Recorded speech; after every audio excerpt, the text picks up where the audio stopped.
In the previous episode of our Unplugged in Moab trip, we moved our solar-powered electric travel trailer from the dispersed camping area near Canyonlands National Park to the dispersed camping area west of Goblin Valley State Park in Utah. The kids always love coming here, so it was the most anticipated stop of our entire trip. If you haven't seen the prior videos, I'll post a card above to the playlist for this entire trip. The kids had lots of fun digging in the dirt all afternoon and quality time around the fire at night. In today's episode, we go on a short hike to Little Wild Horse Canyon until the wind starts to kick up. So we hurry back to our trailer and head home in the midst of a dust storm. Good morning, girls. How did you sleep? Good. Yeah? How about you, Clara? Good. Yeah? I'm having some donuts. Oh, nice. How did you sleep, Lucy? Good. Bloody nose. Yeah. Hey, bloody nose girl.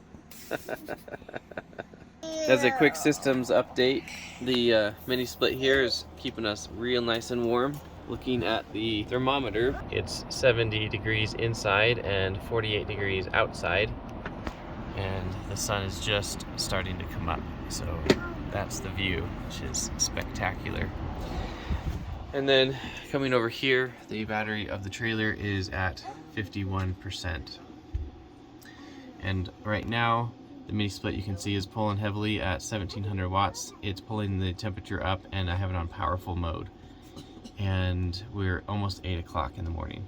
We are heading home today, and we have timed our water about appropriately. You can see here our fresh water is indicating empty. There is still water coming out of the tap, but it'll run out eventually. And then our black is showing full, and our gray 2/3. These are not terribly accurate, and obviously we haven't brought in any extra water, so you can't have 100% of that and 75% of that when there's only 100% of that.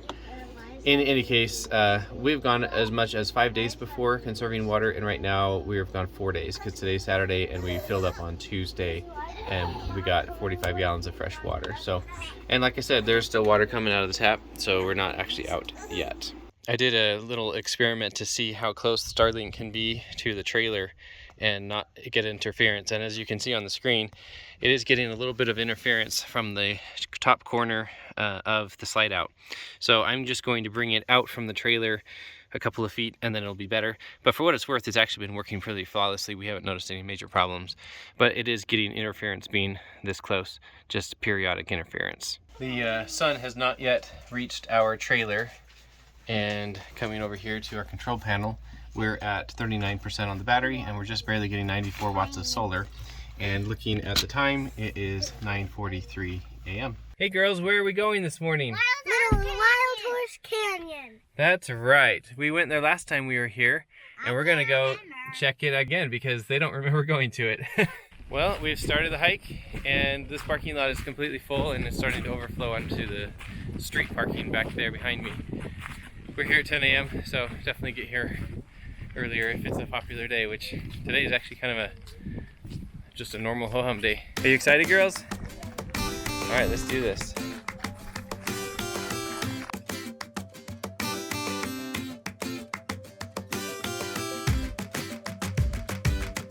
Hey, girls. Hey, there's Clara. Isn't this a cool tree, Lydia? Do you know what kind of tree this is? No. This is a cottonwood tree, I do believe. Look at that cool bark.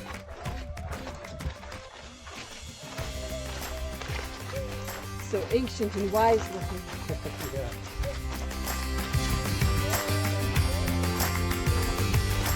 Where's Lydia?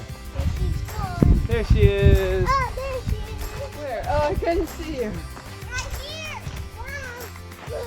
See that chair? And there's something in the back. Is it cozy? Yeah. Oh, that's cool.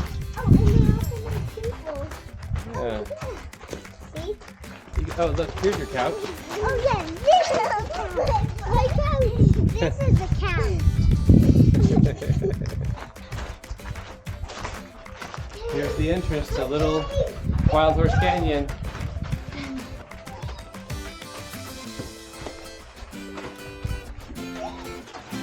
Can you imagine a river coming through here? Yeah. People have been here before when it started to rain.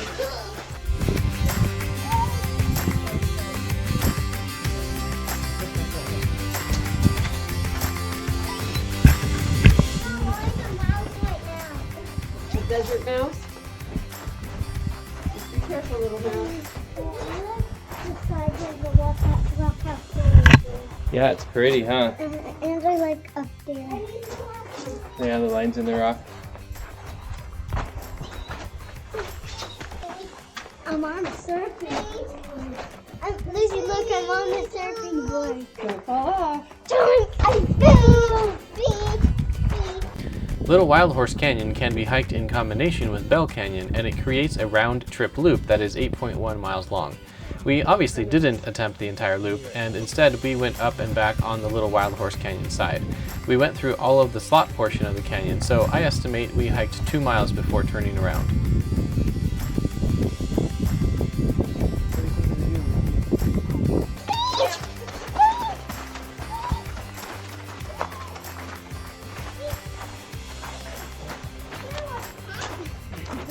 I can still see you.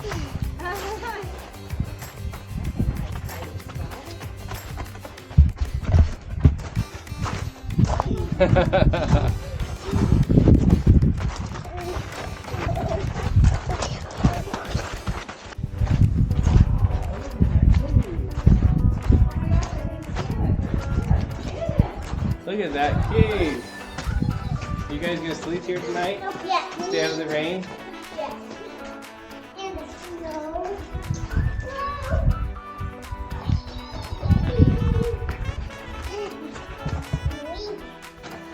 Hi, happy little bear.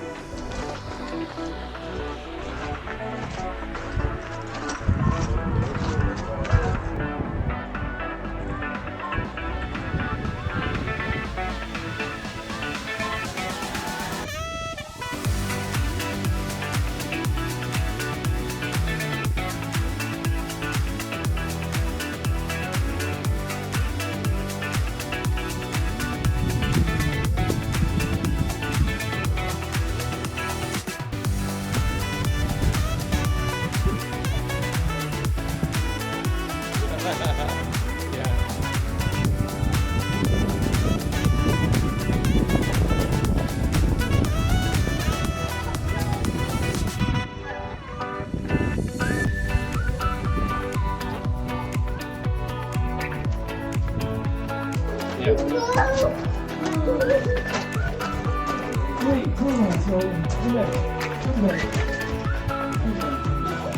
at their hands.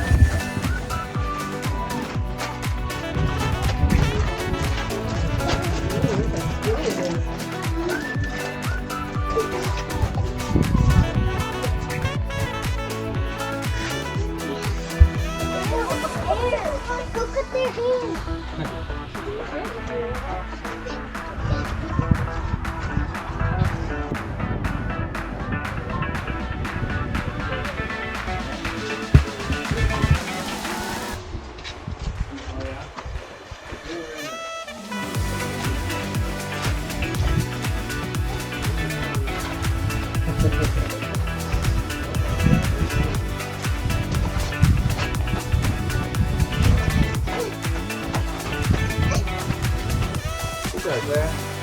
3, 2, Better 1. smile, Lucy. Better smile, Lucy.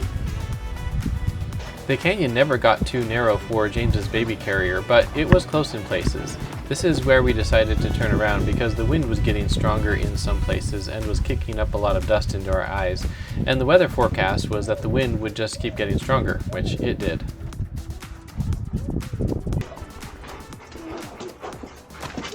The funnest cave of all. You have to crawl all over stuff. Come up here. Okay, Clara. Come on. Go, go, go.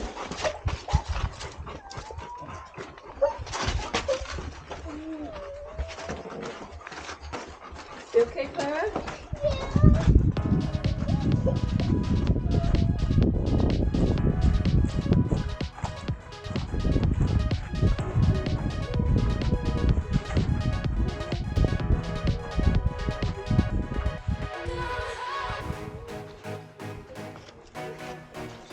Saturday.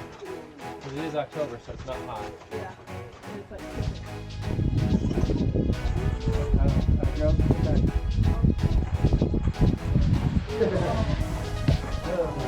Look at the one in the back. That's the way to travel. I know, right?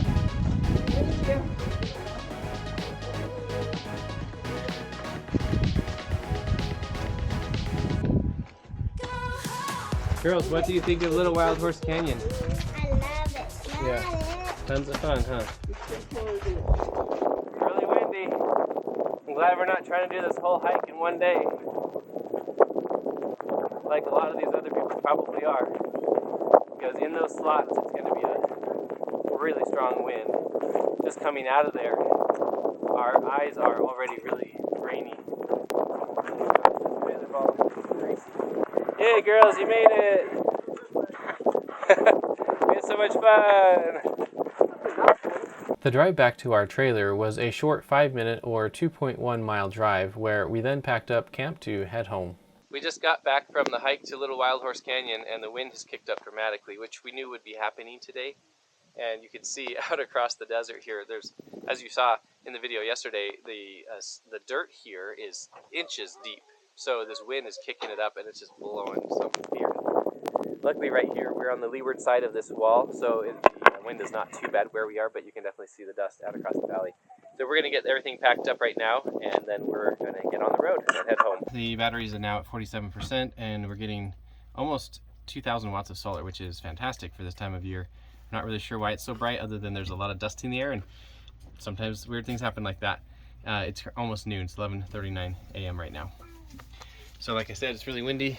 If you look out this window, you can see it's just blowing dust, and we're getting out of here because this is not fun camping weather, and we were planning on going home today anyway. Despite the dusty wind, I wanted to capture what we are about to see, so I set up my camera to capture our dusty exit.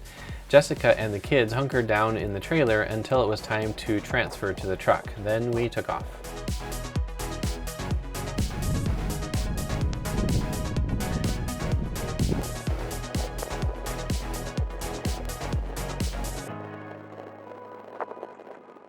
The drive home was 197 miles and took us about 3.5 hours to drive it. The weather was certainly not great, but it could have been worse. Luckily there was no snow or ice on the roads. When we passed through Price, Utah, there is a dump station there along our route, so we used that, and I also added our 2 6-gallon gas cans into the truck since the gas was getting old, and I wanted to refresh the gas in those gas cans. Also, the gas is cheaper where we live, so it's better to fill up the truck with gas from our hometown while we're in more expensive locations, then refill those gas cans back at home. I'm at Costco gassing up for the last time before this trip, and look at this. Well, our car has 166,000 miles, yes, but 8 miles to empty. So we got it kind of close. We used the gas cans that we had because we can get gas for a lot cheaper here close to where we live than in those faraway towns like Price, Utah, or Green River, Utah, where the gas is easily 40 to 50 cents per gallon more expensive. Here's the final results from the gas station. I had to get 2 receipts because it maxed out at $100, so I ended up spending about $164 to get the amount of gas in our gas cans and in the truck back to how much we left on the trip with. Checking on the electrical system upon getting home, you can see the battery now is at 59%, and we're getting 16 watts of 13 watts of solar or so. It's raining and cloudy and windy outside, so that's all we got for today. Obviously that's what it looks like when you have a bad solar production day, but it's okay because we didn't need it. This is the Victron Monitoring Portal for that day of the trip, and as you can see, the energy consumption was pretty standard as it has been throughout this trip, with a couple of spikes from the water heater throughout the night, and then we turned on the mini split and cooked breakfast in the morning, so that's these energy spikes right here. And so we bottomed out the battery at 39%, and then the solar started to take over, and it had a good amount of production right here at about 11 a.m. and then that solar production dropped off as the windstorm began and it got cloudy, and so our battery actually only got charged up to 59% throughout the day. This is when we were driving, and then we got home and it still was cloudy, so it never actually ended up getting charged fully that day. So we ended the day at 58% on the battery. So our consumption for the day was 3 kilowatt hours and our solar production was 3.2 kilowatt hours. And this is the graph of the entire trip. You can see we left on October 14th, and that was about the middle of the day that we left, and then we got home kind of late afternoon of the 23rd. And so we can see down here that our total consumption for the entire trip was 55.7 kilowatt hours, and our solar production was 80.4 kilowatt hours. And then you can see kind of a high level graph here of each day of the trip and how much solar production there was for that day and how much energy consumption there was. And then this blue area, this shaded blue area, is the range of the state of charge of the battery for that day of the trip. So I think this is kind of interesting. You can see generally the state of charge of the battery stayed fairly high, like in the top half of the state of charge of the battery, and it fully charged most of the days, at least these 4 days right here. There was a day here that it didn't fully charge, and another one over here. And then as well as the last day, of course, as well. And so this will vary, of course, depending on the time of year and how much energy you're consuming. But this is what we experienced in October in Utah. Now, keep in mind, October still has quite a bit of solar production typically, but the next month, November, solar production drops off pretty dramatically all the way through January, and then usually by February, solar production is starting to ramp up pretty nicely again. For this entire trip, we drove 897 miles, which consumed 105.67 gallons of gas, which cost us $450.97 at an average miles per gallon of 8.5. The most expensive gas was unsurprisingly just north of Moab at $4.77 per gallon, and the cheapest was $3.89 after we got home. I hope this has been helpful to see how well our technology is working in our lives to be able to go on fun adventures together as a family.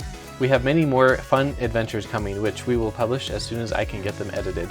Thanks for watching, and we'll see you in the next video.